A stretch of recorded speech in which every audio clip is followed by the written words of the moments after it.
All right, good afternoon, class.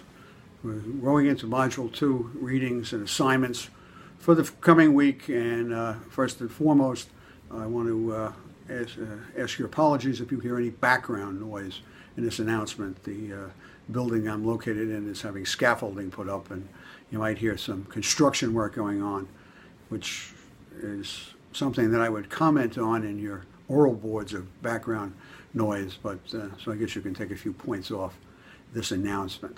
What we're kind of looking at is in Module 2 is the effects of unethical behavior. We're going to look at how actions of one individual unethically can relate to a whole group, and this is something very important in the criminal justice system. And the first reading we're going to read is Ethics in Law Enforcement, and it's from the FBI Law Enforcement Bulletin. And basically kind of the gist of it is, in that criminal justice is a profession, there is a major need for ethics and morals in how you conduct yourself. And each agency should develop its code and mission statements. The reading refers to the IACP code, which was, I believe, started in the 50s and then has been added to and abridged through the years. But you can have all the codes and all the mission statements, but actions speak louder than words. And how the members of a law enforcement agency or a criminal justice agency conduct themselves really says if this agency is ethical and on the right level. Corruption is one of the worst things that can happen. We're going to look deeply into it, not only in the case studies. I'm sure some of the members within the class that are in the profession will have their viewpoints on it, and I'll share things that I unfortunately had witnessed during my career.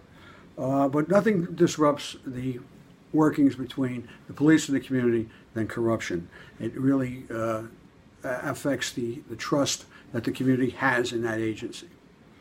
And then the second reading is going to be 5 cases that fight the stigma of ethical policing. And it's a kind of a case study of a number of things that police officers went above and beyond to help another, to assist someone, whether it was the homeless, or a woman caught shoplifting who couldn't afford food, and then they ensured that she wasn't arrested, and they took up a collection to get her food, and acts like that happen probably on a daily basis through criminal justice agencies throughout the nation, but don't get the press that the bad events, the corruption and unethical behavior and brutality and things that we see in the media on a constant basis.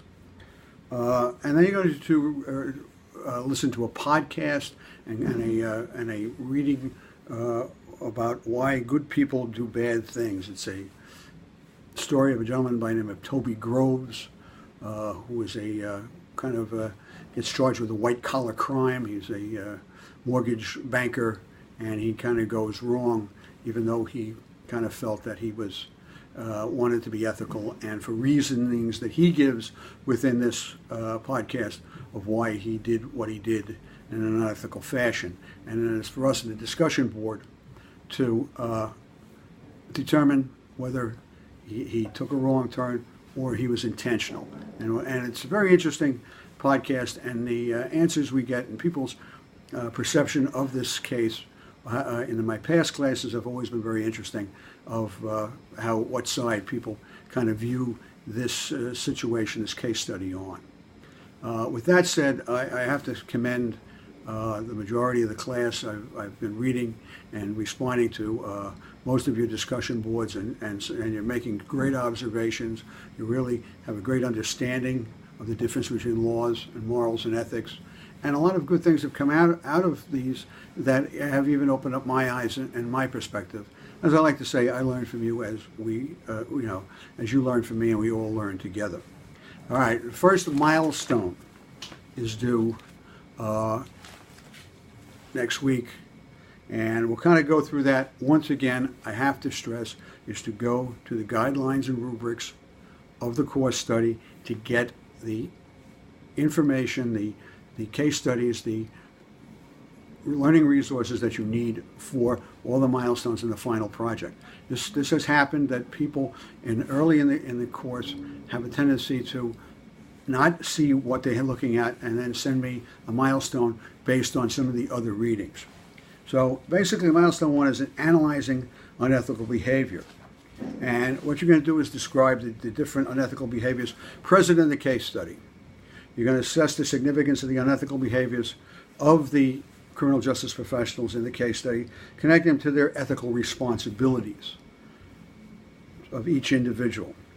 And in the decision-making process, what is the different ethical responsibilities the parties involved had, and how do their actions neglect or uphold their responsibilities? So you kind of look at what these individuals did and kind of held them accountable to their moral responsibilities. It's basically 1 or 2 pages, double-spaced, 12-point Times New Roman. This it should be in the APA format, and you have to put in additional resources.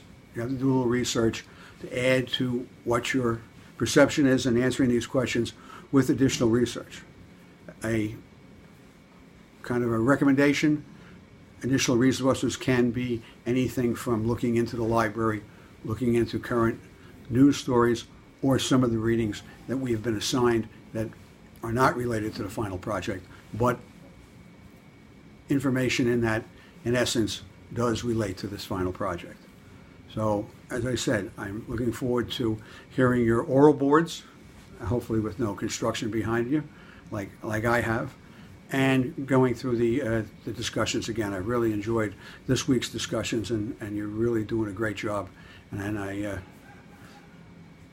wish you the best for this week, and have a good week.